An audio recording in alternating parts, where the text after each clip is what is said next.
Hello student, welcome back to Shiksha Samadhan YouTube channel.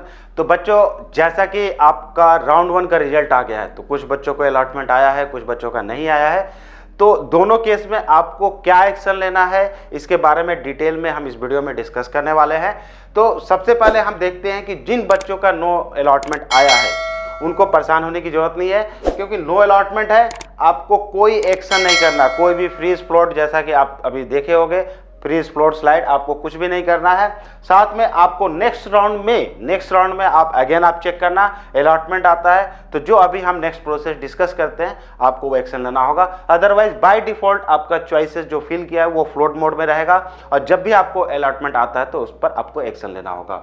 तो next discuss करते हैं कि जिन बच्चों का अलॉटमेंट आ गया है उनको क्या करना है। तो बच्चों, सबसे जो इंपॉर्टेंट पॉइंट होता है कि फ्रीज फ्लोट स्लाइड, आपने बहुत बार सुना होगा, प्रॉब्ली आप लोग का डाउट भी क्लियर होंगे, फिर भी मैं एक बार एक्सप्लेन कर देता हूं कि बेसिकली होता क्या है और किस सिनारियो में आपको एक्शन लेना है। फ्रीज का मतलब हुआ कि कॉलेज और ब्रांच से आप सेटिस्फाई हो तो आप कॉलेज को फिक्स कर सकते हो। और देखो, तो ये आपका कॉलेज फ्रीज हो गया। यहाँ पर आप ग्राफ में देखोगे दूसरा स्लाइड का मतलब होता है कि अगर आपको कॉलेज सेटिस्फाई हो कॉलेज से, बट आप चाहते हो कि इसमें बहुत सारे ब्रांचेस है और चॉइसेस में आपने फिल किया होगा, तो हॉरिजॉन्टल होता है। दैट मीन्स एक ही कॉलेज में बाकी जो ब्रांचेस हैं उसके लिए आप नेक्स्ट राउंड में काउंसलिंग करते हो।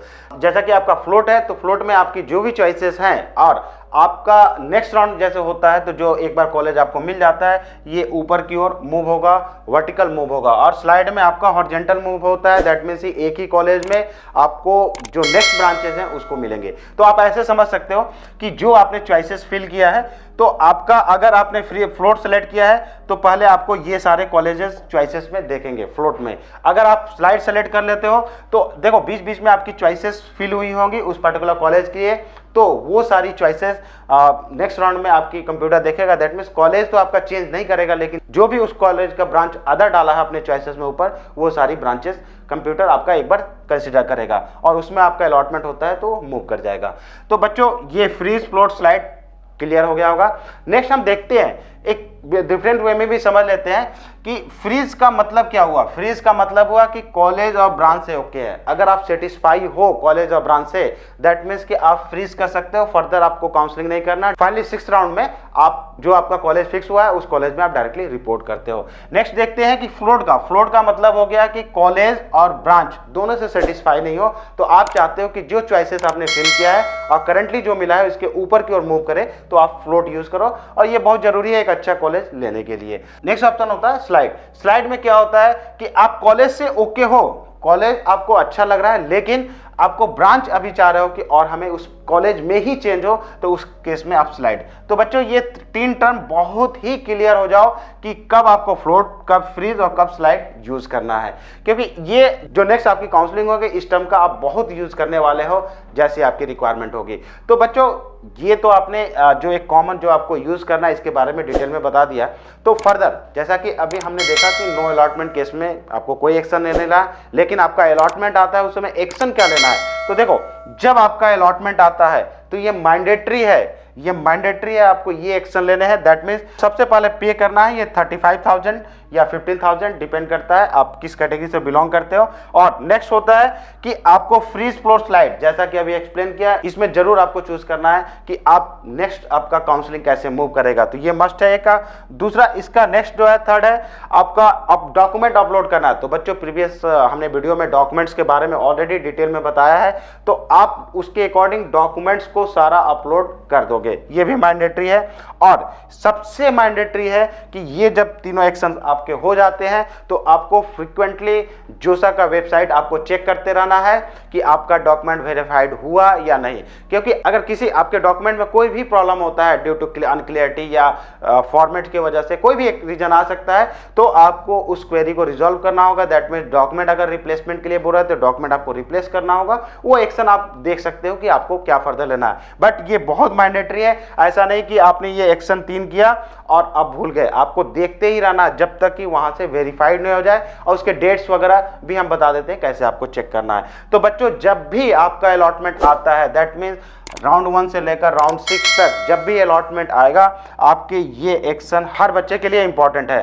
तो अगर आप एक्शन नहीं लेते हो, आप अगर इसमें से स्टेप्स छोड़ देते हो, तो क्या होगा, आप बाहर हो जाओगे काउंसलिंग से, कोई एक्शन नहीं लोगे, आप टिल 6th राउंड काउंसलिंग से बाहर हो जाते हो। तो आप समझ सकते हो कि अलॉटमेंट जब भी आता है, आपको कॉलेज पसंद है या नहीं है, आपको ये स्टेप्स फॉलो करने हैं। दैट मीन्स नेक्स्ट राउंड में आप तभी जाओगे अगर आपने एक्सेप्ट किया, क्योंकि विड्रॉल वगैरह का ऑप्शन है। आपको अभी कॉलेज नहीं पसंद है, आपने चॉइसेस फिल किया है, तो आप नेक्स्ट राउंड में जाओ। इसके लिए मस्ट है कि ये सारा एक्शन आपको लेना है।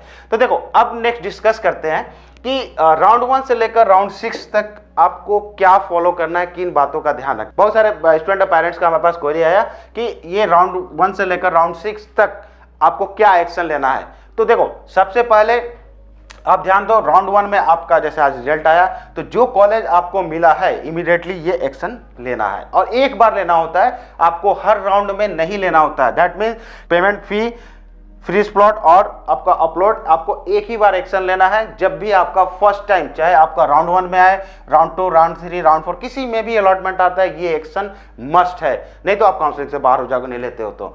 लेकिन एक बार आपने अगर ये प्रोसेस कंप्लीट कर दिया, फर्दर जैसे इस राउंड में जिन बच्चों का आ गया है अलॉटमेंट और ये एक्शन उन्होंने ले लिया, तो फर्दर आपको कुछ नहीं करना है, आप केवल अलॉटमेंट नेक्स्ट राउंड में चेक करोगे। तो नेक्स्ट आपको अदर राउंड्स में क्या कर सकते हो, देखो जैसे राउंड 2 में किसी का अलॉटमेंट आ गया, तो नेक्स्ट राउंड ऑनवर्ड्स आपके पास पूरे काउंसलिंग्स में फ्लोट, फ्रीज, स्लाइड और विड्रॉल, ये 4 ऑप्शन है जो आपके पास होते हैं। आप चॉइसेस चेंज नहीं कर सकते हो, लेकिन ये 4 ऑप्शंस हैं जो आप अपने काउंसलिंग को कंट्रोल कर सकते हो और जो अपने रिक्वायरमेंट के अकॉर्डिंग आप ये एक्शंस ले सकते हो। तो देखो विड्रॉल का सिंपल मतलब यही है कि जैसे ही आपको कोई कॉलेज मिलता है, आप किसी राउंड में सेटिस्फाई नहीं हो, तो आप विड्रॉल कर सकते हो और काउंसलिंग से आप बाहर हो जाते हो। विड्रॉल करने के बाद काउंसलिंग से बाहर हो जाते हो और नेक्स्ट राउंड में आप नहीं जा सकते हो।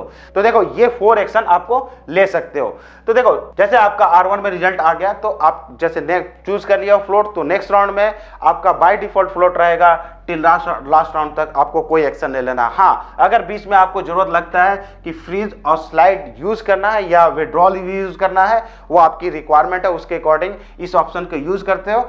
अगर नहीं जरूरत है, आपकी चॉइसेस परफेक्ट फिल है, आप चाहते हो एक अच्छा कॉलेज हो, तो बाय डिफॉल्ट फ्लोट रहने दो और केवल आप अलॉटमेंट चेक करना। और किसी नए बच्चे का सपोज राउंड 2 में जब रिजल्ट आएगा और उनको कोई नया मिल जाता है किसी बच्चे को कॉलेज, तो जैसे हमने बताया ये एक्शन इमीडिएटली लेना है। और उनके लिए भी राउंड 3 ऑनवर्ड्स आपको केवल फ्लोट सेलेक्ट कर लिया है, तो उसके अकॉर्डिंग आपका चॉइसेस मूव होता रहेगा। तो बच्चों जो राउंड 5 है, राउंड 5 वो लास्ट एग्जिट होता है IIT के लिए। तो जिन बच्चों को लगता है कि हमने टिल 1 से लेकर 5 तक जो हमें अलॉट हुआ कॉलेज और हम सेटिस्फैक्ट्री लेवल पर नहीं है, उस केस में तो इस राउंड तक आप IIT के लिए एग्जिट कर सकते हो। और बाकी जो NIT, GFTI वगैरह अलॉट हुआ, वो बच्चे भी एग्जिट कर सकते हैं, उनके रिक्वायरमेंट्स के ऊपर होता है। और जो आपका R6 होगा, राउंड 6 होगा, वो फाइनल अलॉटमेंट है। और जैसा कि हमने अर्लियर डिस्कस किया था कि फाइनल अलॉटमेंट होगा तो जो रिपोर्टिंग का प्रोसीजर आपके अलॉटमेंट में भी होगा, या ऑनलाइन ऑफलाइन क्या हो सकता है और कैसे आपको रिपोर्ट करना है, इसको अर्लियर वीडियो में ऑलरेडी हमने डिस्कस किया था। तो बच्चों राउंड 1 से लेकर राउंड 6 तक आपको क्या एक्शन लेना है, mostly float, freeze, slide, withdrawal, ये एक्शन पर ही आपको ध्यान रखना है। आपकी जैसे रिक्वायरमेंट होगी आप इस ऑप्शन को सेलेक्ट कर सकते हो, बीच में कोई चेंजेस नहीं करने हैं। अब आपका एक और भी क्वेश्चन आता है मेजर, कुछ बच्चे या पेरेंट्स के हमने देखा कि उनका कंफ्यूजन होता है कि हमारी चॉइसेस मूव करेंगी अपसाइड नहीं, या हमारा कॉलेज छूट जाता है, क्या होगा, या हम जैसे नेक्स्ट राउंड में जाते हैं और हम चाहते हैं कि प्रीवियस ऑप्शन मिल जाए। तो ये सारे डाउट्स होते हैं। तो देखो इसको भी हम डिटेल में देखते हैं। देखो अगर आप मान के चलते हैं कि आपकी चॉइसेस हैं, चॉइसेस आपने 1 से लेकर 600, 150, 300, 650, 630 तक अगर आपने फिल किया है, तो इसमें देखो चॉइसेस का मूवमेंट कैसे होता है, या अलॉटमेंट जैसे आपको राउंड 1, राउंड 3 में मिलेगा तो कैसे मूव करेगा। तो देखो सबसे पहले हम मान के चलते हैं कि आपको राउंड 1 में आपका हुआ, राउंड 1 में आपका रिजल्ट आया है, तो राउंड 1 में 300 नंबर की जो चॉइस है आपको मिल गया, आपने सेलेक्ट भी कर लिया, फ्लोट सेलेक्ट कर लिया, जो भी आपको रिक्वायरमेंट लगता है आप सेलेक्ट कर लियो। तो देखो बच्चों एक चीज ध्यान रखना, कभी भी आपका एक बार ये प्रोसेस हो जाता है, डॉक्यूमेंट वेरीफाइड हो जाता है, उसके बाद आप काउंसलिंग से किसी भी रीजन से बाहर नहीं निकल पाओगे जब तक कि ये 4 एक्शंस आप नहीं सेलेक्ट करते हो। अदरवाइज जैसे फ्लोट ले लिया तो बाय डिफॉल्ट फ्लोट होता रहेगा और 6 राउंड में आप फाइनली रिपोर्ट करते हो। तो दैट मीन्स कि अगर 300 नंबर की आपकी चॉइस मिल गई तो नेक्स्ट राउंड अगर आपने फ्लोट सेलेक्ट कर लिए हो तो ये कॉलेज आपका रहेगा, कभी भी कैंसिल नहीं होगा। इन केस आपके रैंक के अकॉर्डिंग 150 की अगर चॉइस मिलती है तो ये कैंसिल हो जाएगा, नया जो अलॉटमेंट आपका 150 नंबर का कॉलेज हो जाएगा। और आप चाहते हो कि ये बैक होगा, बैक कभी नहीं होता। और नेक्स्ट राउंड में ऐसा भी है कि 300 के नीचे ये कभी मूव भी नहीं करेगा। एक बार आपको जो अलॉटमेंट आ गया, आपकी चॉइसेस हमेशा अप की तरफ ही जाएंगी। और नेक्स्ट राउंड में जब भी आप जाओगे, फ्लोट सेलेक्ट किए हो तो 300 से आपका 150, 100 ऐसी आपकी चॉइसेस मिल सकती है जैसा आपने चॉइस फिलिंग किया है। तो बच्चों ये आप क्लियर रहो कि कभी भी चॉइसेस एक बार आपकी ओवरऑल चॉइसेस में जो मिल गई वो आपकी फिक्स हो गई है।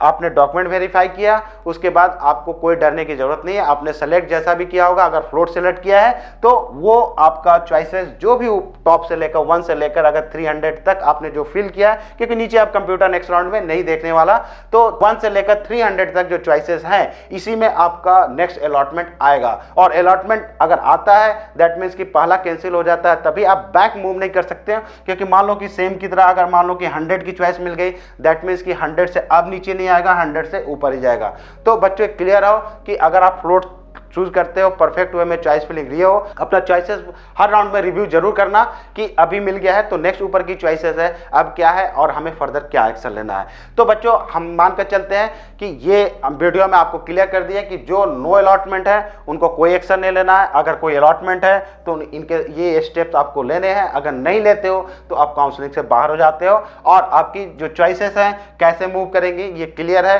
फ्लोट चूज करो और आपकी परफेक्ट वे में चॉइस फिलिंग है तो आप ऊपर की तरफ बढ़ोगे। और कभी भी एक बार अलॉटमेंट आपका अप साइड हो गया तो नीचे नहीं मूव करेगा। ऐसा बिल्कुल मैं नहीं सोचता कि नेक्स्ट राउंड में आपको जो पहले कॉलेज मिला था वो हमें फिर दोबारा मिल जाए, तो ऐसा नहीं होता। और आपको एक्शन बता दिया राउंड 1 से लेकर राउंड 6 तक कैसा करना है। तो राउंड 1 में जो अभी आपको अलॉटमेंट मिला है इमीडिएटली आप एक्शन लो। और राउंड 2 से लेकर राउंड 5 तक विड्रॉल का ऑप्शन होगा। ये 4 ऑप्शंस रहेंगे, आप ये सारा एक्शंस ले सकते हो। और फाइनली जो आपको कॉलेज मिलेगा वहां पर जाकर आपको रिपोर्ट कर सकते हो, ऑनलाइन या ऑफलाइन, जैसा आपको अलॉटमेंट में या उस समय नोटिफिकेशन आता है। तो बच्चों जैसा कि आप शिक्षा समाधान का ऐप यूज कर रहे होंगे, जो हमने यहाँ पर सारा डिटेल आपको बताया, या जो राउंड 1 राउंड 2 आप देख रहे हो, तो इसका पर्टिकुलर डेट रहेगा। आप ध्यान रखना जब भी आपका राउंड 1 का है इसका एक डेट है, उसी के बीच में ये सारे एक्शंस होने चाहिए। राउंड 2 राउंड 3 इसका एक पर्टिकुलर डेट होगा। तो ये सारे एक्शन कब लेने हैं, आप शिक्षा समाधान का जब ऐप ओपन करते हो जोसा, ये सारा कब एलोकेशन होगा या बाकी क्या स्टेप लेने हैं कितने, ये सारा डिटेल यहाँ पर दिया हुआ है। नोटिफिकेशन से भी आपको हम अपडेट करते हैं।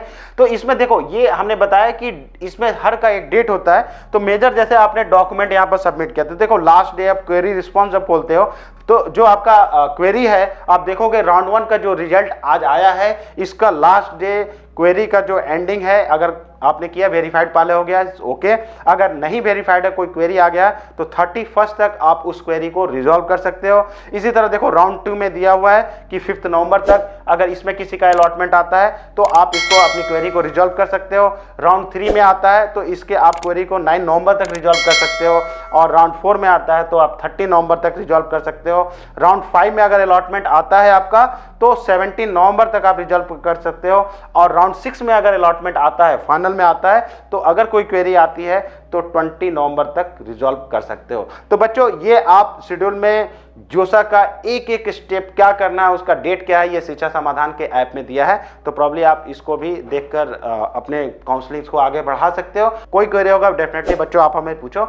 और बच्चों इस चैनल को जरूर सब्सक्राइब करो और इस वीडियो को लाइक और शेयर करो। साथ में हमारे शिक्षा समाधान का ऐप डेफिनेटली आप शेयर करो, ताकि हर बच्चे को जो ये कंफ्यूजन है और क्या स्टेप्स लेने हैं इसके बारे में क्लियर आपको शेड्यूल में दिया हुआ है और वो बच्चे इससे एक्शन ले सकते हैं। और हमारे ख्याल से ये आपको बहुत हेल्प करने वाला है। तो थैंक यू। नेक्स्ट वीडियो में हम कुछ और इन्फॉर्मेशन के साथ आते हैं ताकि आपके काउंसलिंग बहुत इजी वे में आप चल सके। शिक्षा समाधान, simplifying admission process. Download the app now.